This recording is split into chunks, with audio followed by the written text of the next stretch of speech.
Turner drives one to center, chasing Nimmo back to the warning track right at the fence. He made the catch! Oh, wow! The catch of the year from Brandon Nimmo! He took a home run away from Justin Turner! Wow. Episode 46. Welcome to the Say Hello podcast. My name is Casey Lynn, joined by my co-host, former Major League pitcher Bill Pulsifer. And I'd like to say thank you to Chris behind the scenes. Subscribe on YouTube if you are listening wherever you get your podcasts. Say Hello Media, hit that subscribe button. And you can follow us wherever you get your podcasts, whether that's Apple, Google Chrome, Spotify. And Bill, we've entered episode 46. It is 2 weeks to spring training, which is crazy. And before we get into what this show is going to be all about, how are you doing, sir, on the Northeast during the winter? The same old thing as last week, man. Just a little cold, ready for the weather to turn a little bit. Now, look, it hasn't been that bad. It really doesn't get that bad here. Other than the cold, it doesn't get that bad on Long Island. I guess climate change is not a hoax. I don't know. Yeah. Cold here where I am down south, but I can't complain about that because... What's cold?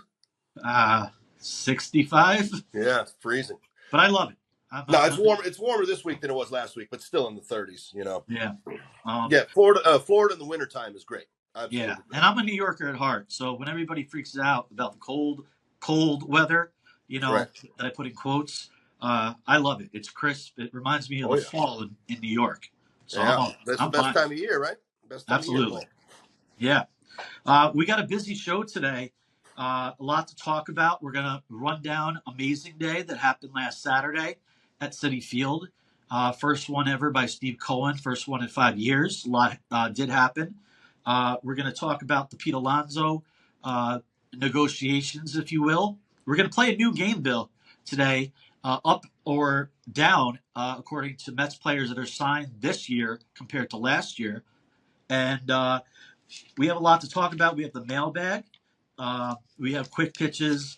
And, of course, we have this roster is not complete. So we're going to talk about what the Mets still need to do because there are still a lot of free agents out there. And trades are out there as well. So I'm ready. You ready? I'm ready. All right. Well, before we do that, we got to do this number 46 uniforms Mets like we always do. As our episodes creep up, it's getting a little bit harder, as you see. We'd have to be as it gets higher, it's going to be the Yankees for the guys that are wearing number 86 and number 87 and whatnot. Yep. Yeah, because everybody else is retired in Monument Park. Exactly. 46. I'll start. There's some names here, but it wasn't like number 11 or 10 or 15. But Neil Allen, right? He wore 46, 79 to 80. And I'm not sure if you know this or our listeners know this. On June 15th, 1983, Neil Allen was traded for Keith Hernandez. Wow.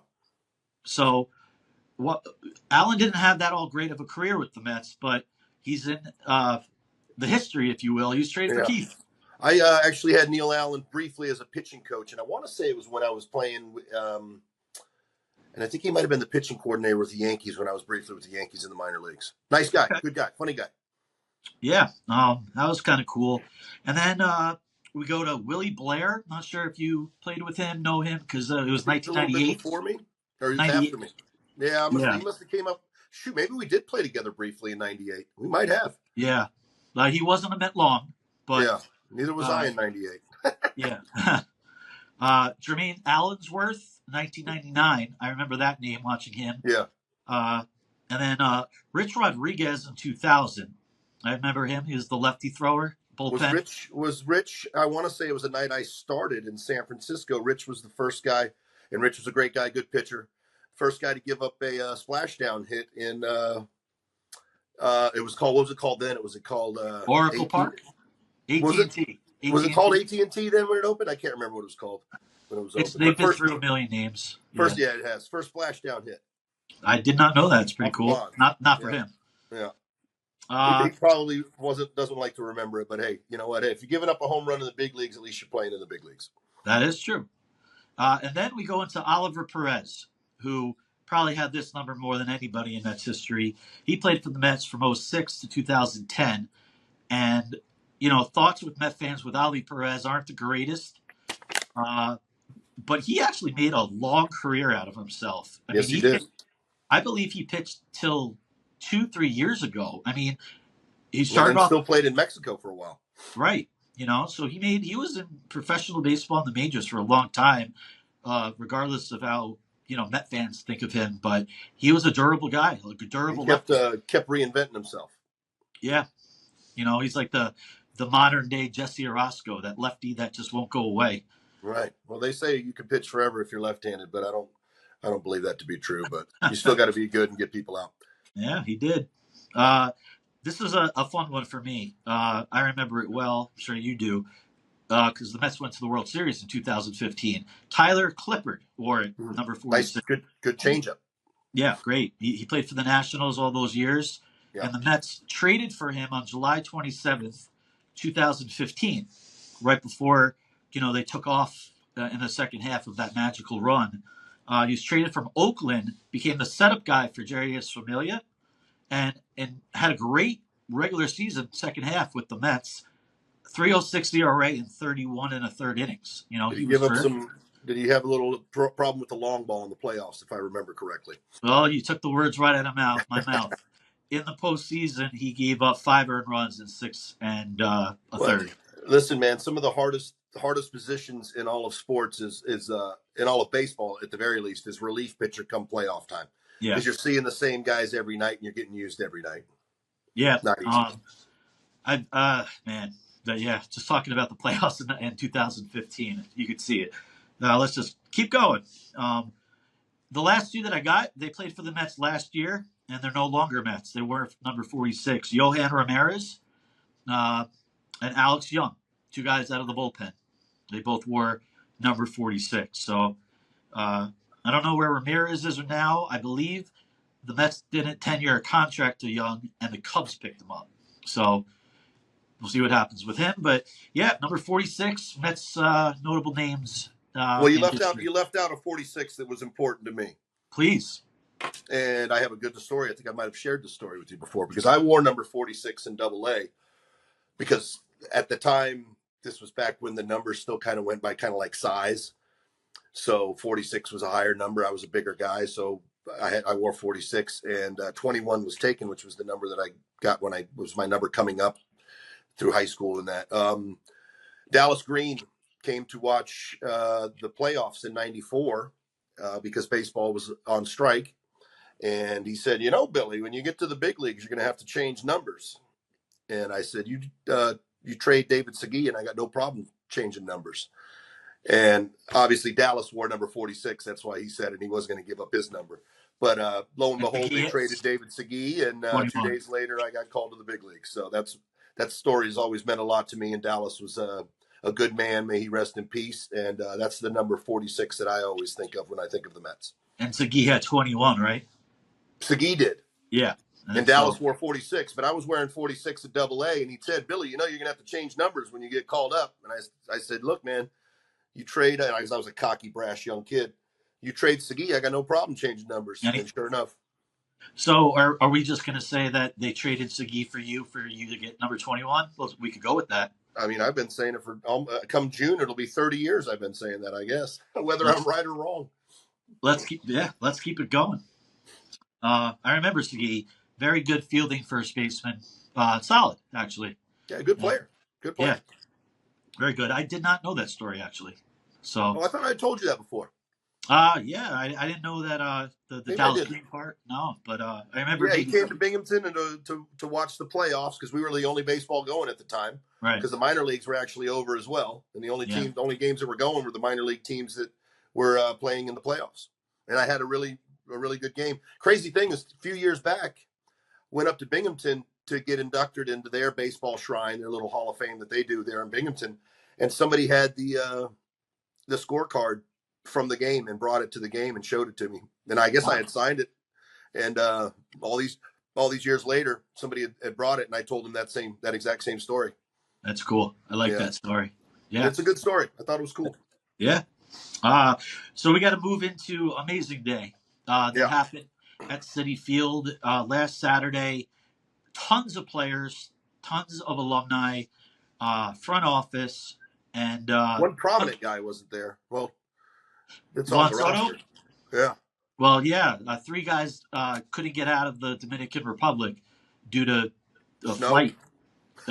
What's that? Snow. Right. Yeah, in the DR. But Right. I believe it was Brazoban, Nunez, and Soto all couldn't get out there. Couldn't get out. Because of the flights, and they were all canceled. So, yeah, Soto didn't show up, and that was a damper. But honestly, I mean, I didn't go. I would have loved to. I'm not going to lie. Watching it, they had their panels on YouTube, and then everything on social media. They kept everybody the date. I had a little bit of FOMO, you know? Yeah.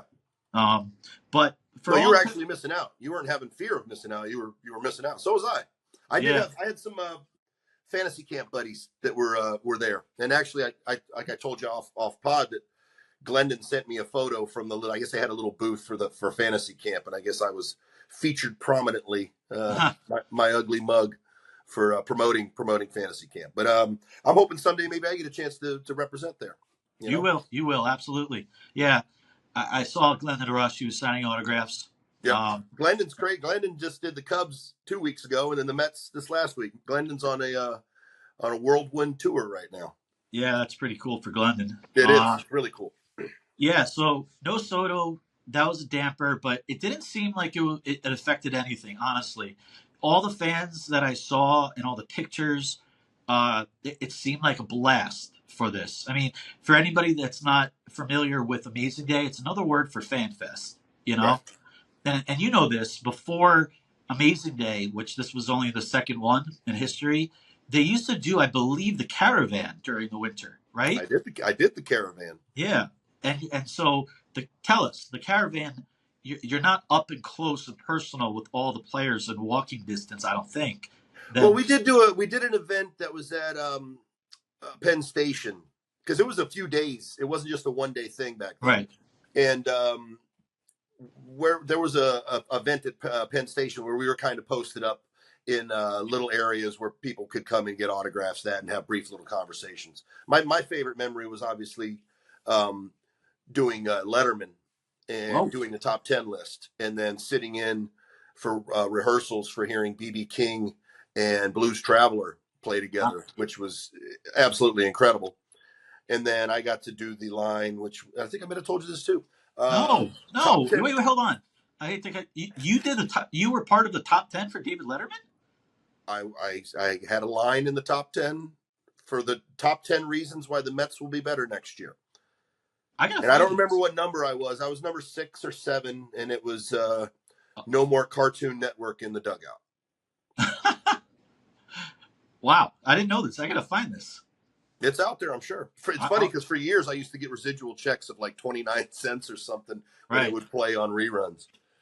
Wow, that's really cool. I didn't know that. It was cool. It was cool to get to be on Letterman, and like I said, listening to B.B. King play with Blues Traveler was phenomenal. That's quite a day for you. Wow. Yeah. Popper and B.B. King together were incredible. Just in that studio, it sounded. Yeah. What is it? Lucille? Is that the name of his guitar? B.B. King, I believe it is. Well, he played the hell out of that thing, man. And Popper can sing. Popper can flat out sing. That's a hell of a day. Wow. Okay. So Amazing Day, watching it, you had David right there, Piazza, Strawberry, Gooden. Oh yeah. Most of the 2025 Mets that are signed, Winker, Lindor, basically everybody other than Soto that we talked about, and Jeff McNeil, who had a golf outing, I believe. But everybody else was there. They brought the 2015 team back. Harvey, all of them. The Cohens do a great job of embracing the alumni, man. They really do. Like you sent me the video today, and we got to see Butch there. I haven't seen Butch Husky in years, and there you see Butch Husky with a big smile on his face, because I know that he appreciates the opportunity to be there and to represent and to be a Met again. That's another guy that was a Mets minor leaguer coming up through, and we've talked about this numerous times about what it means for us guys that have come through the organization to be able to still put the uniform on every once in a while or go and represent the club. Yeah. Yeah, I did see Butch. I mean, I feel like I saw everybody. It was crazy. Like Mets alum, current Mets, even media people. They brought Steve Cohen and Jay Horowitz and whoever else was behind the scenes. Brought everybody. Yeah. And, fans could pay whatever they wanted for what they get in terms of access, but I think it was worth it. I mean, to get and hang out, depending on what ticket you bought, VIP or general admission. I mean, everybody took pictures with these guys. David Wright and Piazza and Strawberry, and like my goodness, I feel like if they do this next year, which I don't know if this is every year, I don't, but if they do it next year, I have it in my mind that I can't miss. I feel like you got to be there. Yeah. Well, I've said this to you. I say it all the time. To me, there's like two kind of Mets fans, and obviously everything's not black and white, and that kind of makes it black and white. But then you have the disgruntled Met fan, and you have the you got to believe Met fan.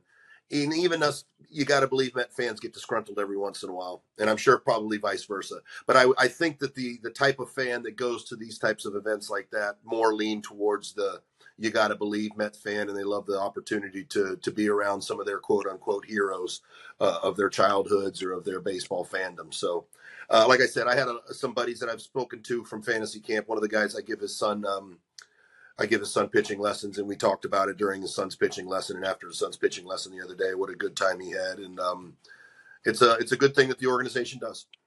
Yeah, I hope I don't know if they'll do it every year, but everybody, it seemed like they had a great time going into the clubhouse. Like I said, autographs, pictures, memories. That's pretty cool. Yeah, it really is. So what happened during Amazing Day was something that was not expected. So we had David Stearns and Steve Cohen on a panel up on stage with Gary Cohen doing the moderation or whatever you want to call it, the interviewing. And I'm sure most people listening saw or at least heard the quote, and I'm going to read the quote later. But David Stearns was talking about basically Pete very quickly, and fans were chanting while it was going on, Pete Alonso, Pete Alonso. And then he said, we love Pete. And he started talking about the young players that could replace him. And then the fans who are afraid to sit where they were, in the back, started booing. And now it's starting to be like, okay, what's going on here, And then Steve Cohen, who's right to the left of David Stern, basically took over. And I'm going to read you the full quote, okay? Yep. It's been out there. It's national news. MLB is literally investigating the quote because it's actually against the Players Association Amendment, whatever, about talking about free agents and stuff. But I don't think that's going to go anywhere. But let me read. An owner speaking from his heart to his fans is what I saw. But yeah, I value the transparency. We'll get into our thoughts about it, but let me read you the actual quote. Ready? Okay. Quote from Steve Cohen. I don't like the structures that are being presented to us. It's highly asymmetric against us, and I feel strongly about it. I will never say no. There's always a possibility. But the reality is that we're moving forward and we will continue to bring in players. The reality has become harder to fit Pete in what is already a very expensive group of players that we already have. That's where we are, and I'm being brutally honest. I don't like the negotiations. I don't like what's being presented to us. And listen, maybe that changes, and certainly I'll always stay flexible. He goes on, if things stay the same in this way, I think we're going to have to get us fast to the fact that we may have to move forward with the existing players. To me, actually, end quote. That's it. Yeah. So that was a minute-long quote in front of the fans. And did you leave out the exhausting part, or did you say that? Actually, I didn't, and that's my bad. He did allude to, he did say, because I think it was another part of it, Yeah. maybe in another but he did say, like you just said, Soto was tiring, but this is worse. Yes, he did. And, and he used the word exhausting. Yes. So he's talking to Scott Boras and Pete and the fans. I mean, he's talking to the fans, but he obviously knows that those guys are going to be able to hear it. Obviously, Scott Boras literally responded to it. Yeah. Within like a couple of hours, if that. And his quote, I don't have it, but the tea leaves were basically, what we're doing with Pete is what we always do in with contract, all stars, right? With qualifying offers, right? And he says that they're going about it with. I read his quotes, and listen, and we talked about this off pod. There were rumors out there that Pete said he wasn't going to do the home run derby if he wasn't an all-star last year, and Boras, knowing that he had to, to make Pete more money, having that half time of the year all-star thing is a check off for making money. From what I'm hearing, it's the 3-year deal, and their offer is an option after year one, but I want $40 million in year one. So, I mean, I could understand where the owner of the team might say, wait a minute, if you go out and you do well, and I pay you $40 million, and then you're going to opt out anyway. Or if you go out and do poorly and you're going to get $40 million anyway, I think that's the asymmetrical part that he's talking about.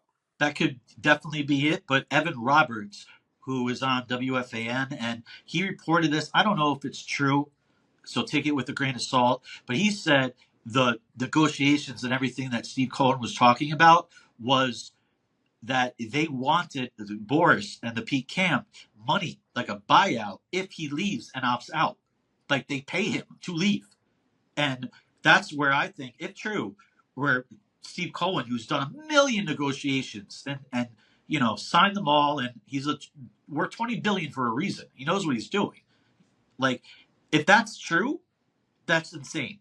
You don't pay a player to opt out, because it's a lose-lose. They do well for you, you're going to give them $5 more million to opt out? Doesn't make sense. No. So, well, I mean, the bottom line for me, it all boils down to spilt milk over the contract offer that he declined in the past. That's what it's basically come down to. We talked about it last week. He bet on himself a little bit. It didn't turn out the way that he would like. And there's a huge years and money difference between that contract that was offered and the contracts that have been or have not been offered up to this point. So I think, and I honestly don't think that Cohen wants to be bidding against himself either. That doesn't make any sense. This is the market now. You didn't go out and hit 60 home runs and hit 280. This is the market now. The market was set when the guy signed in Arizona. Walker signed in Arizona. That's the market. And I know you said he's a little bit older, but they don't view Pete as younger. They don't view him as younger. Yeah. And this game with that, taking away the steroids, taking away the amphetamines, taking away all the things that they've taken away over the last however many years, the game is getting younger. It's getting younger. And, unfortunately for Pete, that's, he's got to get over the spilt milk and I still am holding out hope. Obviously, I've said this numerous times. I want him to be a Met, but it's not going to be for the money that he thought it was going to be for. We talked about this last episode when the Boras camp went to, we're going to go halvesies on what we were asking to now a 3-year deal and exclusive to the Mets. I thought, all right, this is going to get done. They finally learned that there is not the market they hoped for, but obviously now the holdup is, people have reported deferral money that whatever camp is not happy about. Obviously, this buyout stuff. Obviously, what you alluded to earlier, maybe Boras is asking for a crap ton of money for the first year, right? I'm sure. Yeah, and this is what I got out of Steve Cohen when he said it, and it's clear as day. Or I'll wrap it up in saying this: he won the PR battle. He was in front of cameras, and it's unprecedented for an owner for a Major League Baseball team to be that brutally honest and the transparency I respect, right? But there's a fine line, of crapping on your player and that agent that is so meaningful to you. They signed Soto, Boras. They signed Manaea, Boras. They have a good relationship. obviously this negotiation hasn't gone well. I'm not sure if they have. I'm not sure if any owner has a good relationship with an agent.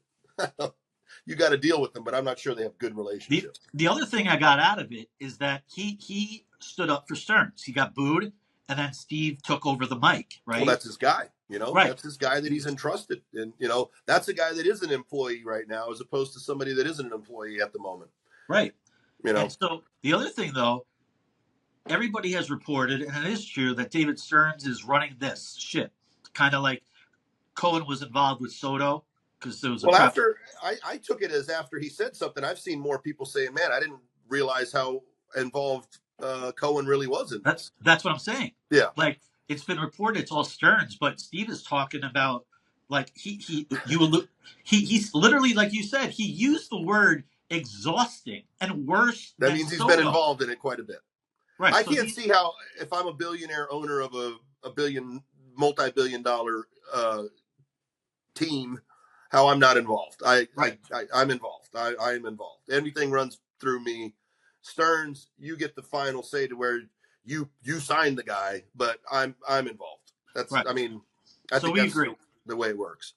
We agree, and most Met fans now agree that Cohen is involved. But 100%. From what he said, it's obvious. You could hear his words and see his body language. I mean, the guy said exhausting, worse than Soto.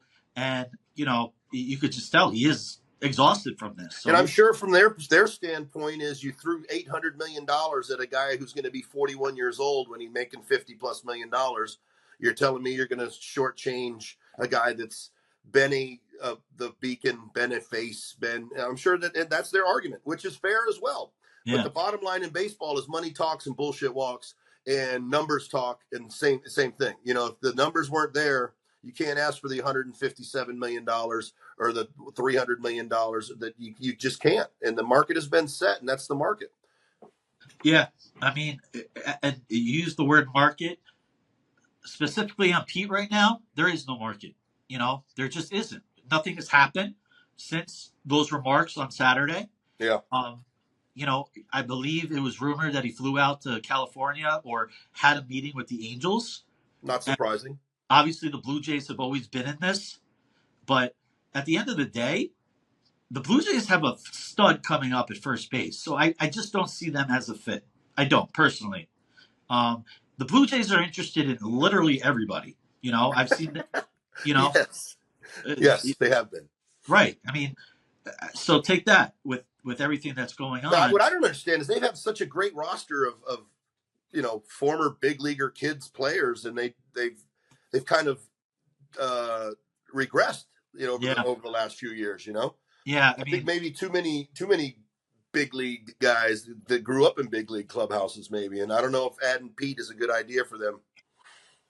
The two teams that I just mentioned, the Angels and the Blue Jays, those were careers. I mean, I don't know what's going to happen with Pete, but if he goes to Canada, which I'm sure he doesn't want to, or Anaheim. Those where careers really go to die.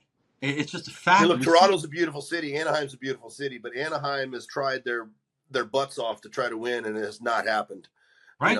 It has not happened. But it's not surprising to me when you watch an Angels game and you look behind home plate. Who do you see standing back there? Oh, it's Boras. Well, of course, Pete's going to have some because he obviously has a really good tie with that organization and has for decades. And we always thought the owner of the Angels, Artie Moreno, has not been smart in the signings that he's done, and they throw a crap ton of money towards free agents. Maybe they would, maybe they will. But again, they have this stud coming up at first, so I don't think it's needed. And as for the Blue Jays, the taxes have come out more in Canada, and specifically on Pete. He's a country boy, Bill. I mean, last year around this time, I got Lucy from him.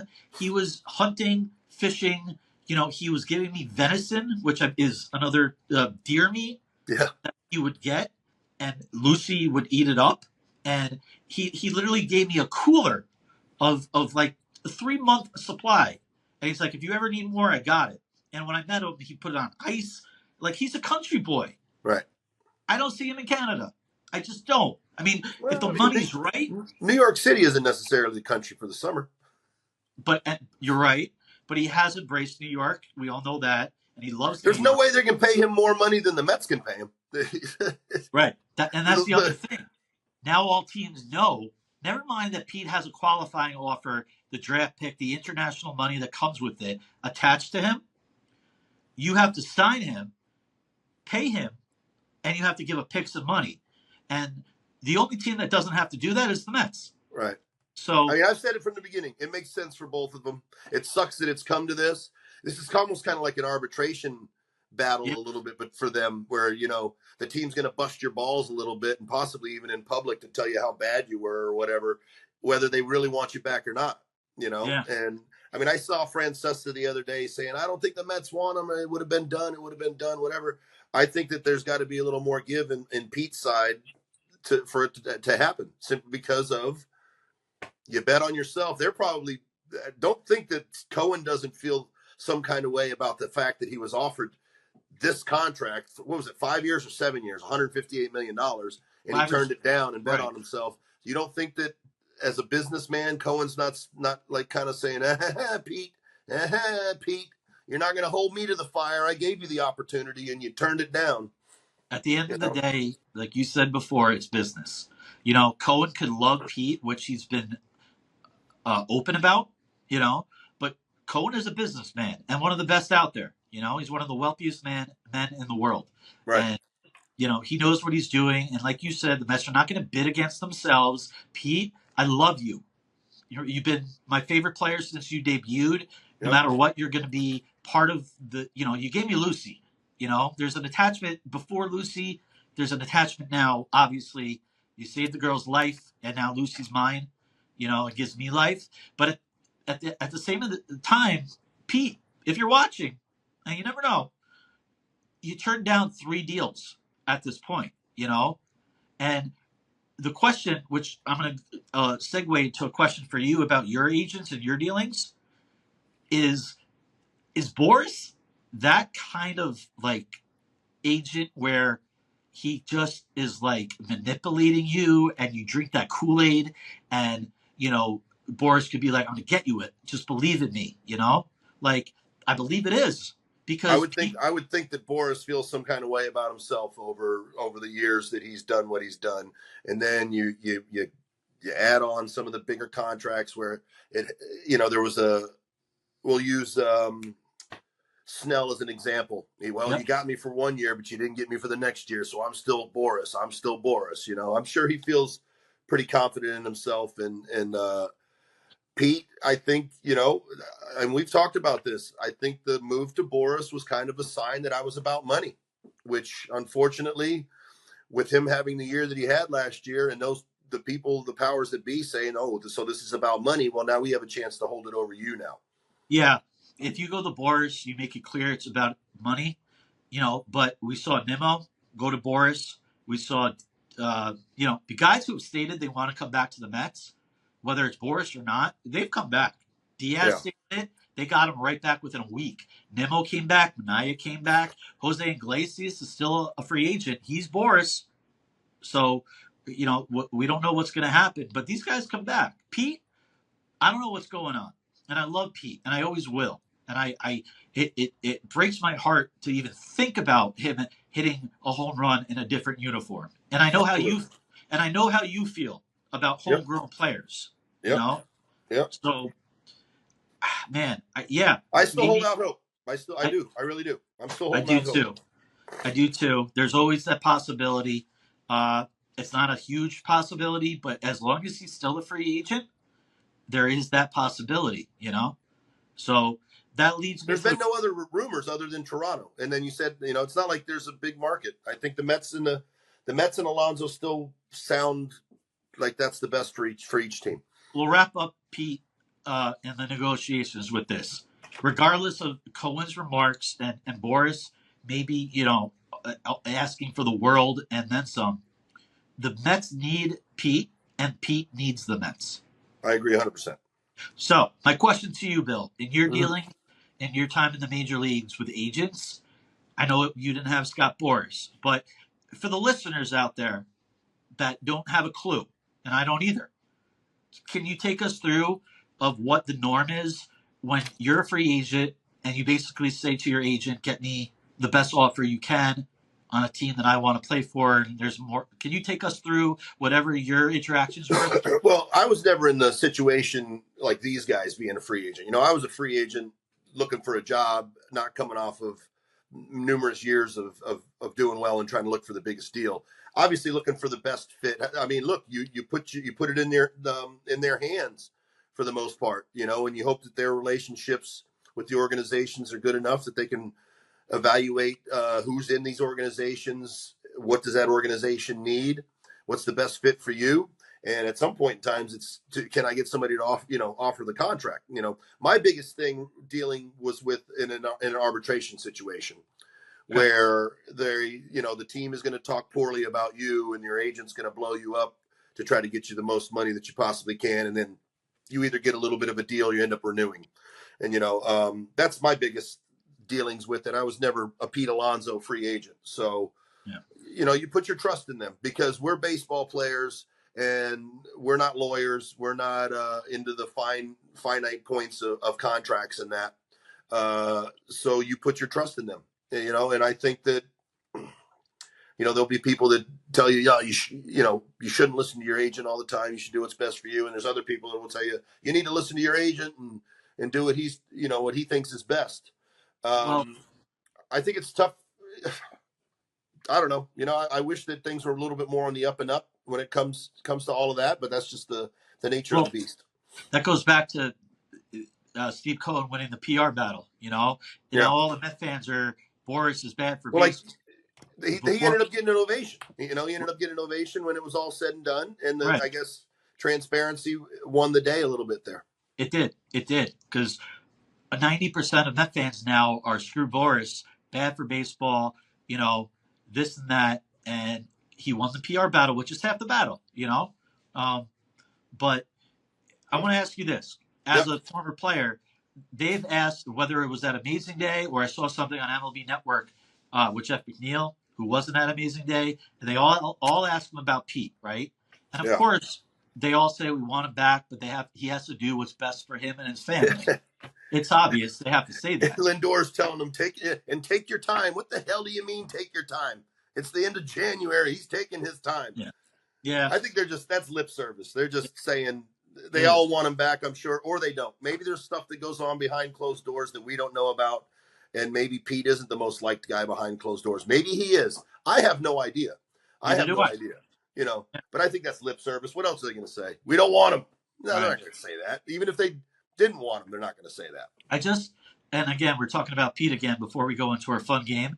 But I just wish, and maybe he has. We don't know.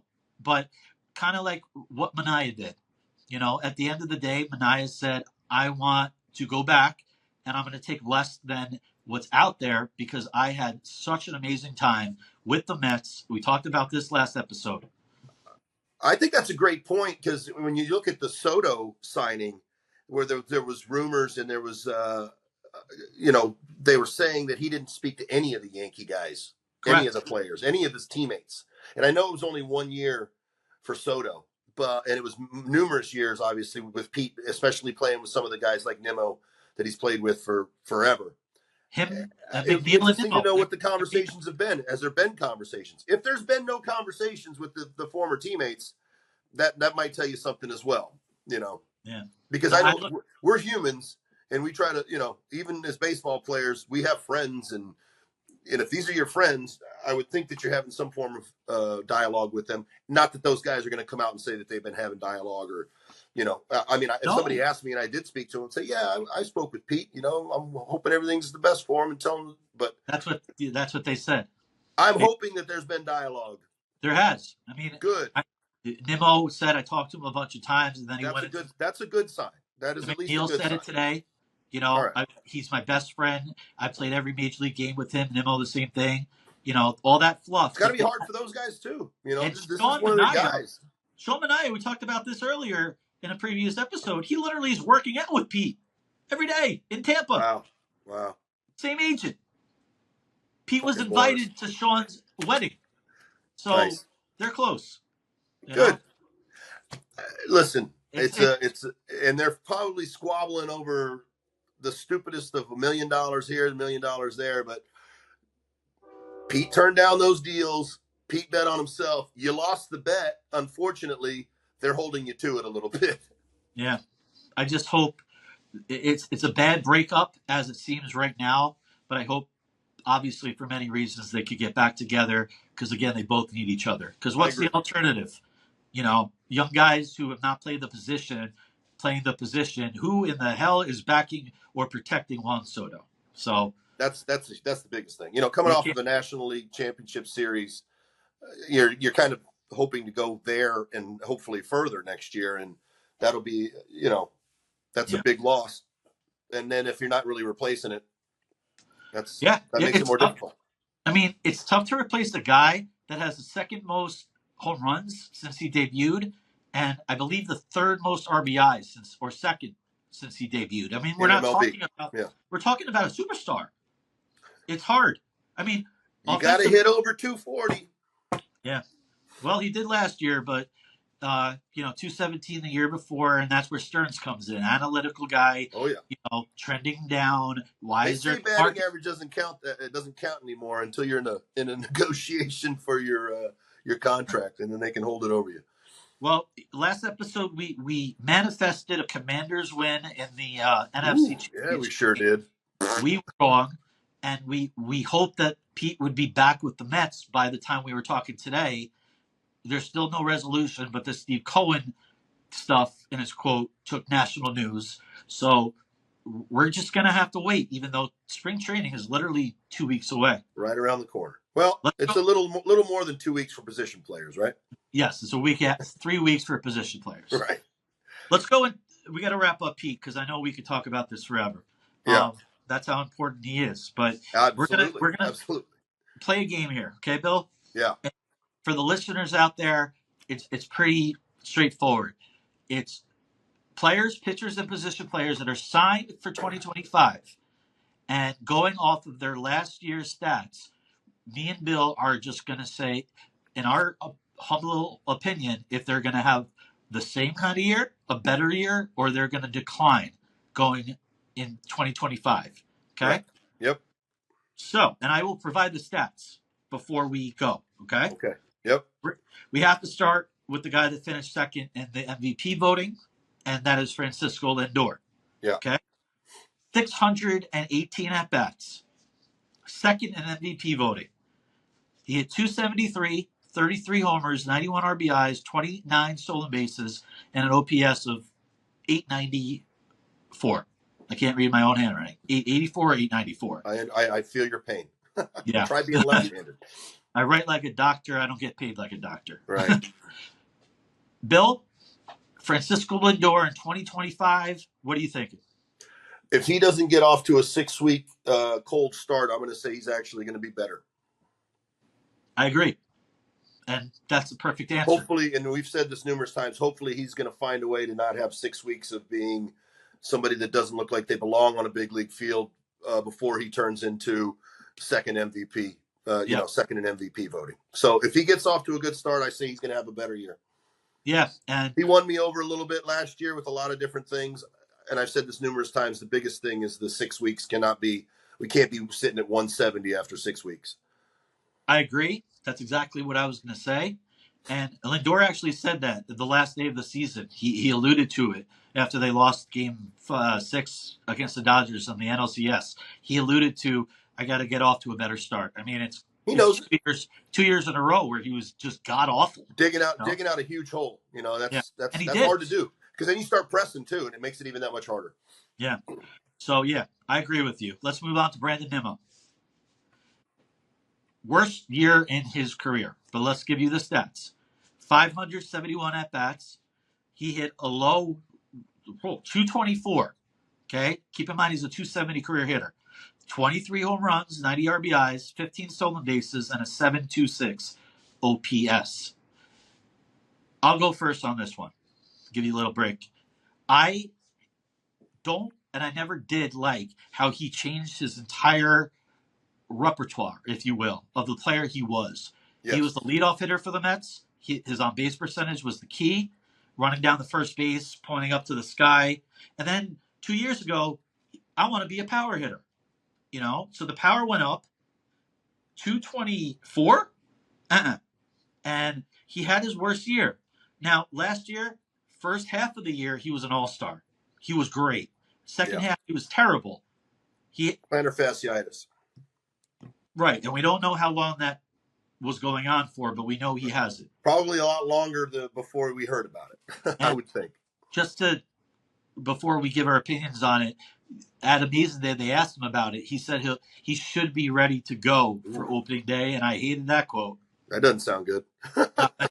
So did AJ Minter, the new lefty in the bullpen. He's coming off a hip surgery, and he said I should be ready to go. You know what? I mean, I guess you could look at it as they say that just in case they have a setback or something. You don't know exactly how they're feeling. It could mean they're not feeling great yet, and hopefully they're going to be ready. It also could mean I don't want to overstate my bounds, and just in case something happens and I have a setback.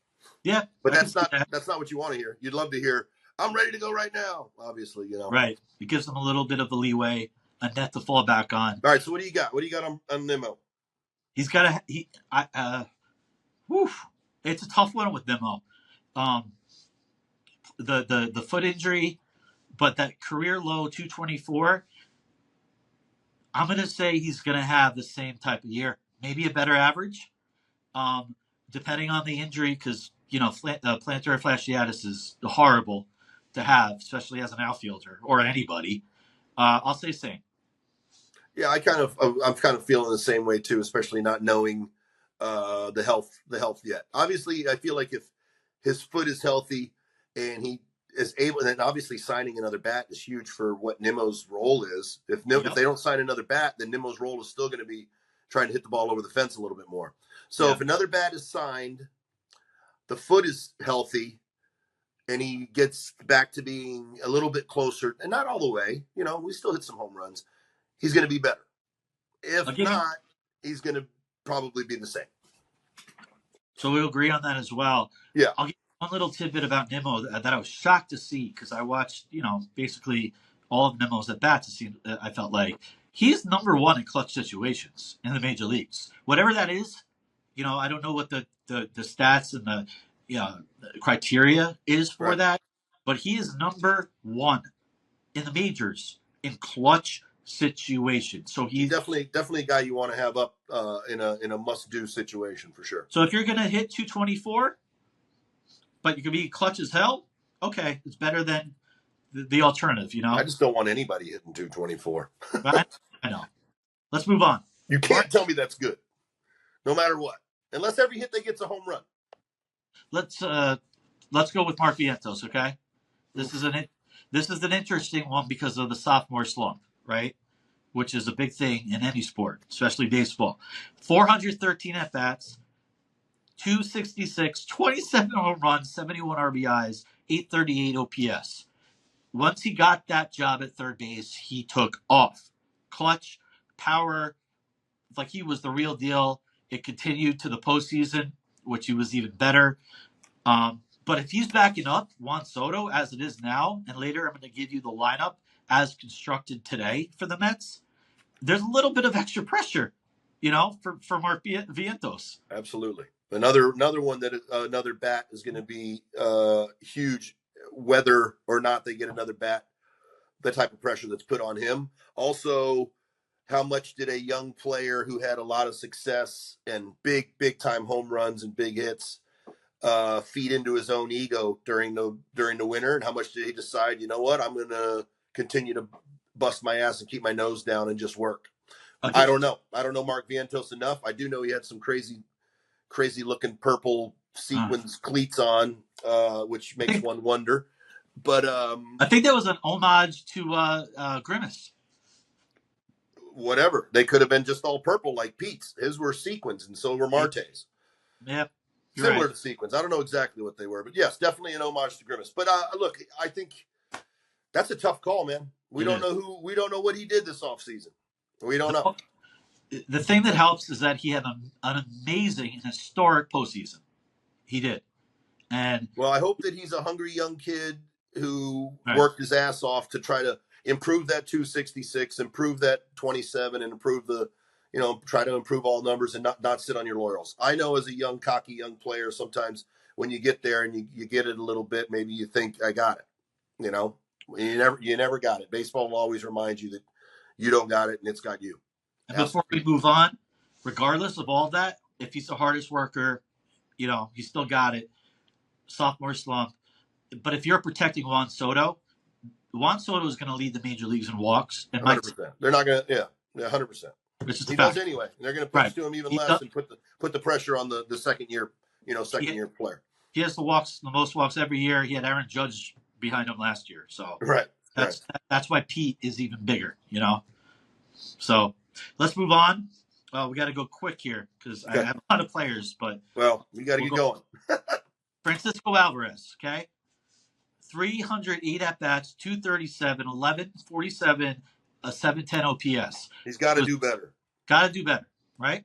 What's he going to do? I don't know. This is a tough game to play because the game, the game is played pitch by pitch during the games. He has to do better. He's got to hit better.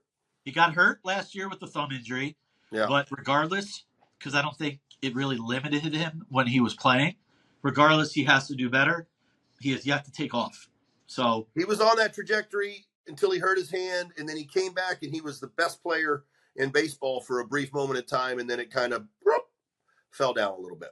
2 more position players. Ready? Yep. Jeff McNeil. Okay. He's going to do better, 100%. Got to do better. First half, Jeff was awful. Second half, Jeff was great. Broke his hand. Came back for, a couple games in the playoffs. But 424 at-bats, 238, 1244, and a 692 OPS. So, got to do better. I was going to say, and I'm going to still say it because I really believe it, and I've always liked Jeff McNeil as a player. He's going to do better this year. I don't like that you said he missed Mets Fan Fest for a golf outing because I've said this numerous times on pod. I don't care who you are. Don't tell me that golf doesn't affect your baseball swing. That's nonsense. Of course it does. I don't know for 100% fact that it was that. Right. But I believe he had something with the Hilton. He never discussed it, but yeah, I agree with you. I still think he's going to do better. I think he's going to play better this year. Starling Marte, last one for position players. Okay. Yeah. 335 at bats. He was hurt for a little bit of the year. He's never healthy for a full year. 269, 7 home runs, 40 RBIs, 16 stolen bases, 715 OPS. I think you're going to get relative close to that again. Well, I'm going to say with Winker being signed now, he's not going to get as many at bats. He's not going to get as many at bats, which will help him because he's older. He's on the last year of his contract.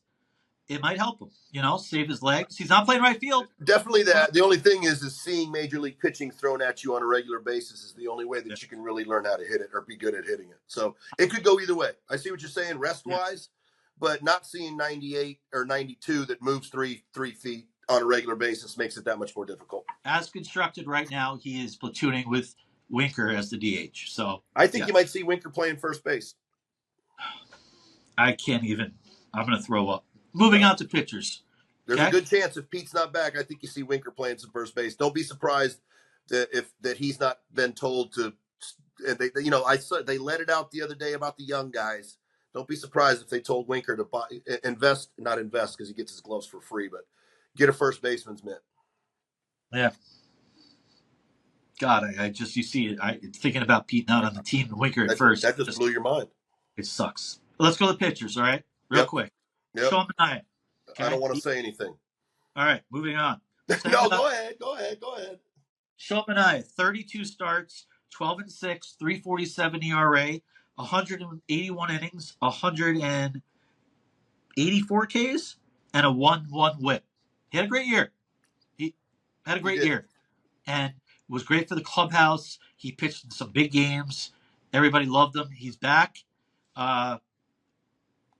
I don't know how he has a better year. I'll put it that way.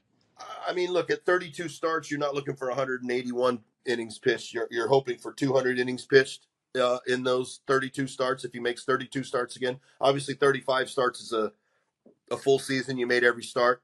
I think he had a few too many 5-inning outings throughout the season. My concern with him is the changing of the way you throw, which obviously helped him turn his season. I'm not going to say turn his season around because he wasn't having a bad season. No, it did.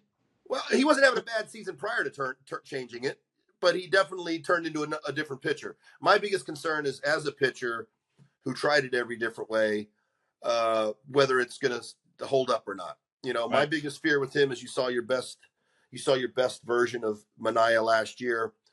I hope that I'm wrong, you know, and I wish him nothing but the best and success. But I'm just going to say same right now because I'm not going to say worse. I'm not going to say better. I'm going to say same. And if he has same, then he had a good year. I'm going to say worse. I mean, I don't know how he could have a better year, you know? Yeah. But Senga, this won't take long. He only had one start, so it has to be better. Has to. They need Senga to be healthy. And not a mental case because I saw an unhealthy mental case in the playoffs. Yeah. Which is not like and then it's not a race thing or anything, but you don't really see, I've never seen a major league Japanese guy going through what I felt like was maybe some anxiety issues, you know, and maybe, you know, the one thing he could do is throw strikes, and he was bouncing balls to home plate come playoff time. Yeah. So obviously probably wasn't healthy. We've talked about this before. If he's not healthy and this guy ends up having to have surgery at some point in time in spring training, they need to start telling him, you got to give us some of that money back. He had a great first year. Last year wasn't a year. It wasn't. Right. Has to be better. David Peterson came back in June, I believe, May, right around that time. 21 starts, 10-3, a 2.90 ERA, 121 innings, 101 Ks, and of course Peterson he just allows too many base runners, a 130 WHIP. You want to take this one first? I don't think he's going to have a 2.9. I think but I don't see him going to a 4.9 either, or a 3.9. I could see him in the mid threes, the low threes as an ERA. I think he's turned the corner a little bit. Obviously, you want more than 121 innings out of him. I think somebody that kind of grew a little bit last year, grew into his position, grew into where he fits in. And I'm not going to say he's going to have a better ERA because that would be fantastic if he makes 35 starts and has a 2.9. That would be super impressive. So I'm going to say same, but I would expect more innings pitched from him and some of the stats to be a little bit better. But I don't know, 2.9 is a tough ask. He had a great year. He got back after hip surgery. I agree with you. I don't think he's going to have an ERA under 3. That's hard to do. Yeah. And just like Manaea, Manaea pitched 80 more innings than any season before in his career. Which is crazy. He's coming. Peterson's coming off 120 innings. You know, he came out of the bullpen. He came out of the bullpen. Say that again? That's chump change, 120 innings. I know. Well, starting pitcher in the major leagues. He missed half the year because of hip surgery. That was the year before. He pitched all year. Oh, no, he did come a little late. You're right. He did come a little late. I'm going to say he's going to have a better year. It just won't be a 2.90 ERA. I feel the same way. I agree. Last starting pitcher, and then I got 2 relievers real quick, okay? Okay. Frankie Montas, okay? He started for the Mets. David Stern signed him way early in my mind, 17 million a year, opt out after 1, 34 guaranteed if he wants it. 30 games, started with the Reds, traded at the deadline to the Brewers, faced the Mets in the playoffs with the Brewers. 7-11, a 4.84 ERA, 150 innings, 148 strikeouts, and a 1.36 WHIP. He was not good last year. Better with the Brewers. He was first year off of shoulder surgery last year? It was his first full year after being a Yankee for a minute after shoulder surgery. All right, I'm going to say this. He's not going to he will be below a 4.8. So I'm going to say that's going to be better because his earned run average is going to be better than 4.8. Fair enough. I'm going to say, with the Mets pitching lab and everybody giving praise to Jeremy Hefner, right? And Stern signed him so early when he didn't have to. We talked about this. Walker Buehler was out there. Stern saw something. He's going to have a better year. I agree. All right, 2 relievers. Okay. Yeah. Edwin Diaz, and then we're going to read Garrett and wrap this up. Okay. Edwin Diaz, 54 games, 6-4, 3.52 ERA, 20 saves, out of 27 opportunities, 53 innings, 84 strikeouts, which is Edwin Diaz, striking out everybody, and a 1 whip. So, yeah, did he get suspended for the sticky stuff? Yeah, is he? We know, Bill, and most listeners and Met fans, when he comes in the ninth inning, regardless of the score, are we getting good Edwin or are we getting bad Edwin? So this is a tough one for me. And remember, before you go, this was his first season back after missing all of 2023. Yeah. I'm going to say, depending on his mental state, you're going to have a better Edwin Diaz this year. I think that, as somebody that dealt with mental challenges, how you felt, I think that I see it all written all over him. And I think he's even admitted it and even came to tears at some point in times after games. And I think when he struggles, it's when he is feeling the anxiety of the game, which it's just part of the game. I think as long as his mental state is in a good place, you're definitely going to see a better Edwin Diaz this year. They're going to need it. AJ Minter obviously is a help to be a good setup man. Gets both lefties and righties out. I'm gonna say he's gonna have a better year. I agree. Last one, Reed Garrett. Rick Reed. Oh God, top 5 underrated Met ever. Good pitcher.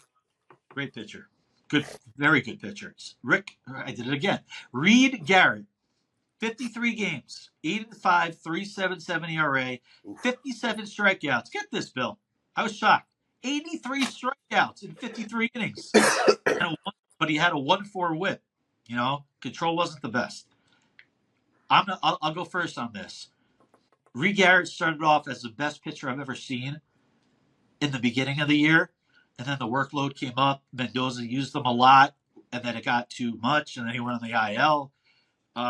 If Mendoza doesn't put Reed Garrett in every freaking game, I'm expecting the same type of year, maybe better, because there's something there. Yeah, obviously the starting pitchers coming out of spring training are going to have to go a little bit deeper into games, and Reed Garrett was the number one sufferer of the guys that the starting pitchers having a hard time getting through 5 early on in the season. So I'm going to agree with you. I think that as long as they they can go deeper into games and he doesn't get overused, I would expect him to be very similar. I'll agree with that. We got to move back into Amazing Day real quick. They unveiled the blue alternative road jerseys. Yeah. And we got to talk about it for a little bit. It's a blue jersey with orange lettering, and the font is New York, and it's the 1987 font that they use. Big cursive font. The cursive font. And it was only used for 1 year, 1987. Yeah. They unveiled it on last Saturday on Amazing Day. What is we've all seen it. To me, I'm not a fan. It looks like a giveaway item. There's no buttons. I'd rather gray than the orange, with the font. I'm not a fan. What's your take? I think good BP top, not a great game jersey. Not a real big fan of the neckline, the way that it comes into the V, but then kind of has like a little rectangle that goes down at the bottom. We've talked about this. I'm in agreement with one of the best alternate road uniforms in baseball was the Mets with the silver or the gray font writing, surrounded by the orange or the blue. That's one of my favorite uniforms ever, especially as a road uniform. Not a huge fan, but it's not for us anymore. It's for the younger crowd, I guess. I don't know. Yeah. It's a good looking BP top, I guess. I mean, you're one step ahead of me. You say BP, I say giveaway. So, I'm giving it a little bit more credit, I guess. I'm not a fan of the neckline at all. I really don't like the neckline at all. Yeah, the neckline, I believe, is like an orange, but it comes down to like a V, and then there's like this little extra part that comes down and then squares off at the bottom. Yeah. Little strange. Didn't look like a game uniform to me. I'll give them this. I need to see it on the players, on the field, with the pants and the cleats and the hats, and then I'll have a whole, I'm hoping they're not rocking it on a Wednesday night game. Like, break it out on a Sunday day game. You know, I mean, Probably. I had 2 years ago, they were wearing that stinking blue jersey every freaking home game. And like, you got the best uniform in baseball. And what are you doing wearing this stupid blue and white jersey? We're going to for the next, depending on what happens in the next week. But there's a lot of free agents available. I think the holdup for pitchers is the trade market of Dylan Cease, Michael King, and Luis Castillo. We'll save that for next episode if they're not traded. Right. And we're going to go right into the mailbag. Mailbag. Mailbag. All right. We'll start with Jimmy Lags. At Lags678. If you have a question for our show, at Shay_Hello on Twitter. We ask you a couple days before we record this to throw your questions for me and Bill. Ready? For number one. Ready. Jimmy asks, for both of us, different questions. For Bill, what do you tell kids to try and perfect to become a major league pitcher or player? Oh man, that's a tough one because only less than 1% of the population ends up playing Major League Baseball, so that's a tough one. But I would say the biggest thing has to be your love and your dedication to the sport. Obviously, that being said, you have to be blessed with some form of baseball talent that is up above and beyond all of your buddies you grew up with. You kind of have to, first of all, have that talent. And then this is the way I always say it. There are baseball players and there are kids that play baseball.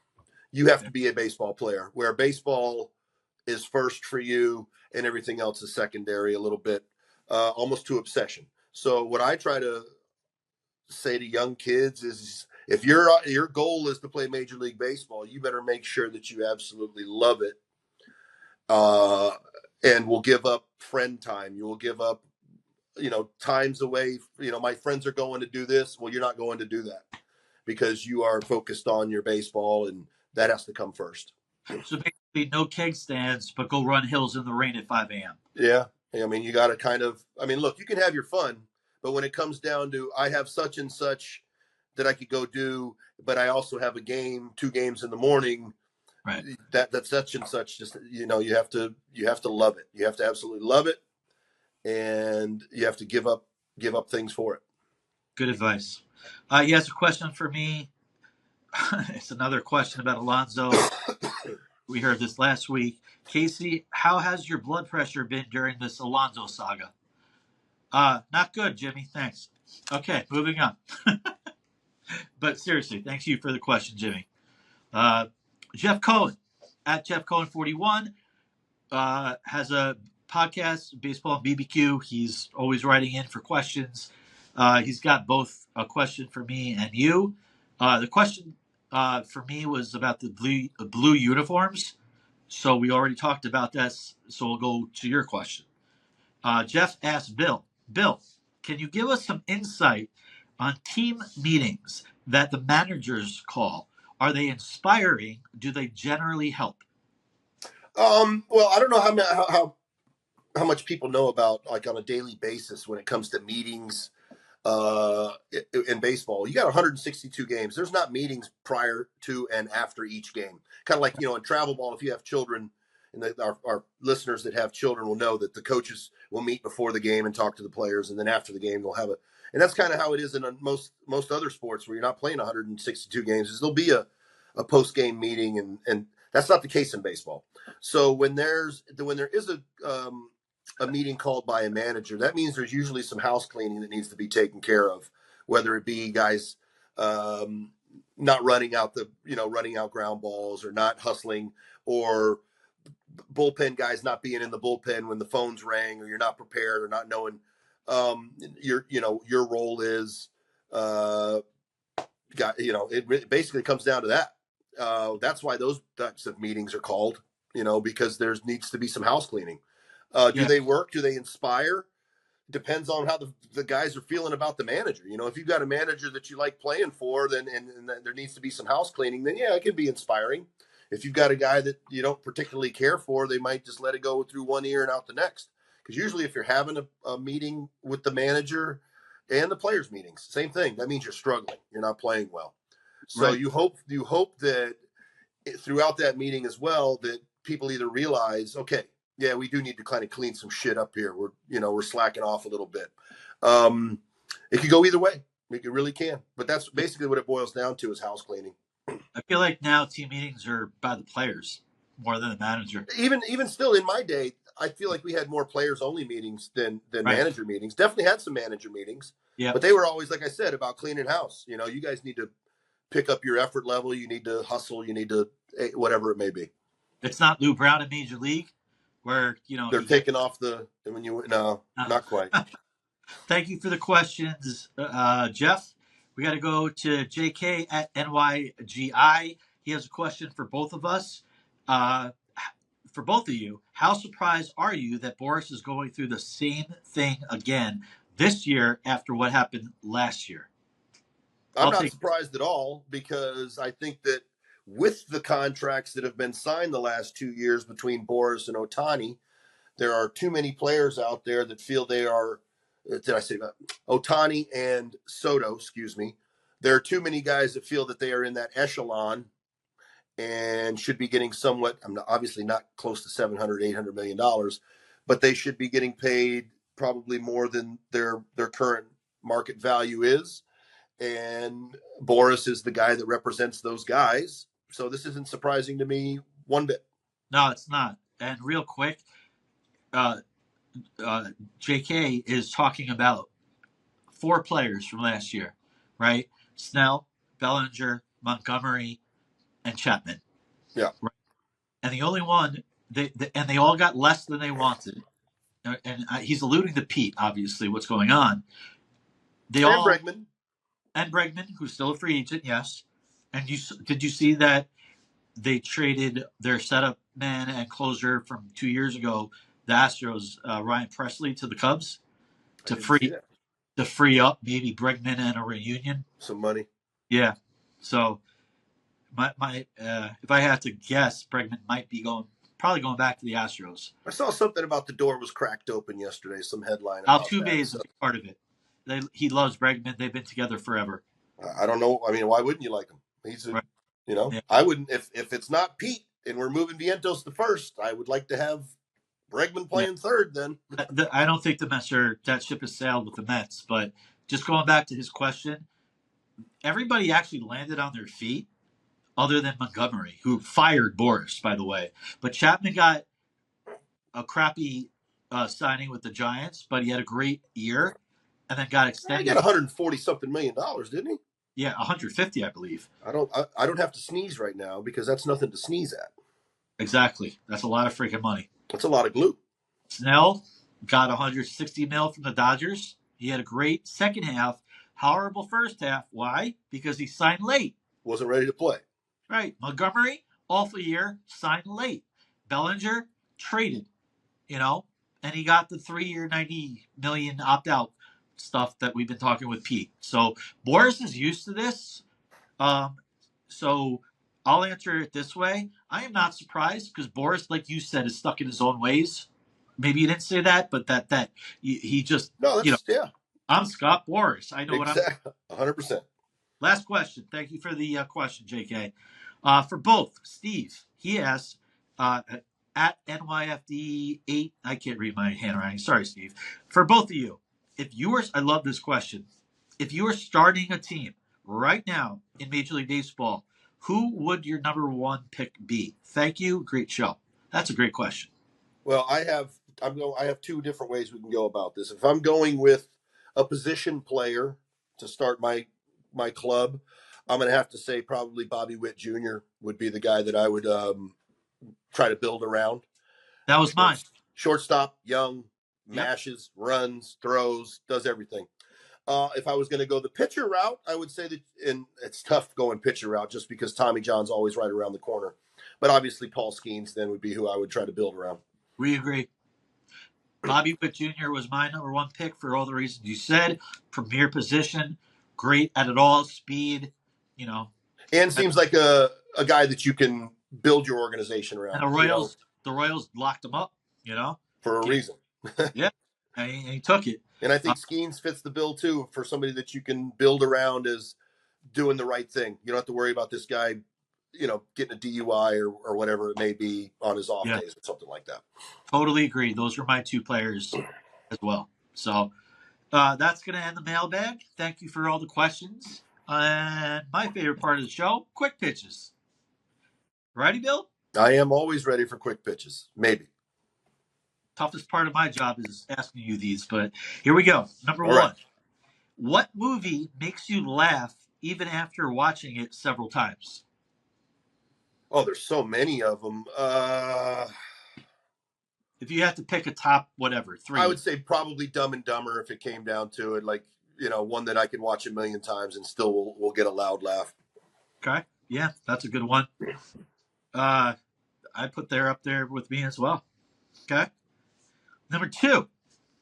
If you were a kitchen appliance, what would you be and why? A School of Asta. A what? That's a colander. Ah, okay. Why? Because I like saying School of Asta.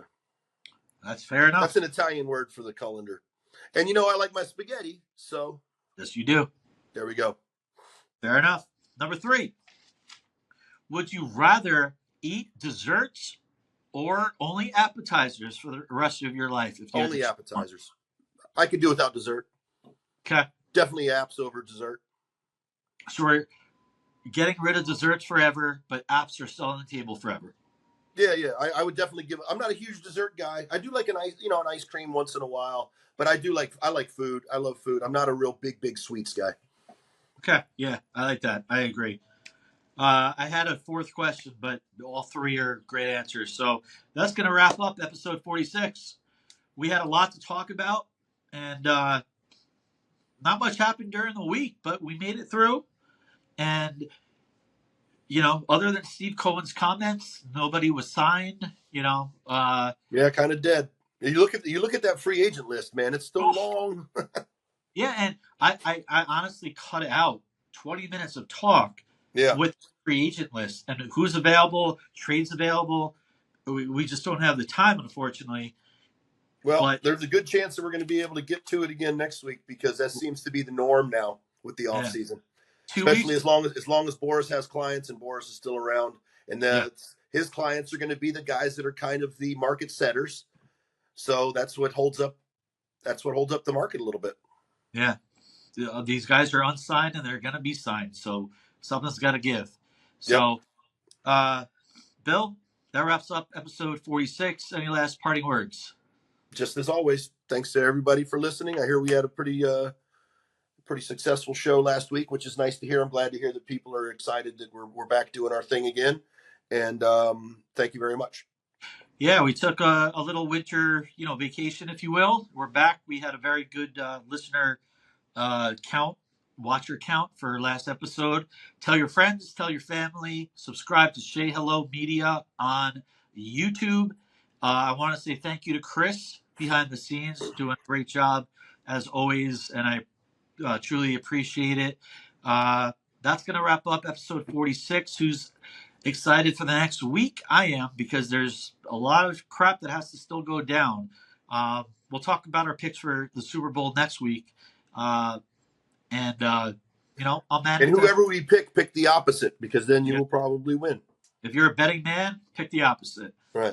I was definitely picking with my heart. Over my head last week. We got Chiefs and Eagles, and we picked the opposite. So heart. Yeah, well, that was wishful thinking. For Bill Pulsifer and Chris, my name is Casey Lynn, saying so long until next time from the Say Hello podcast.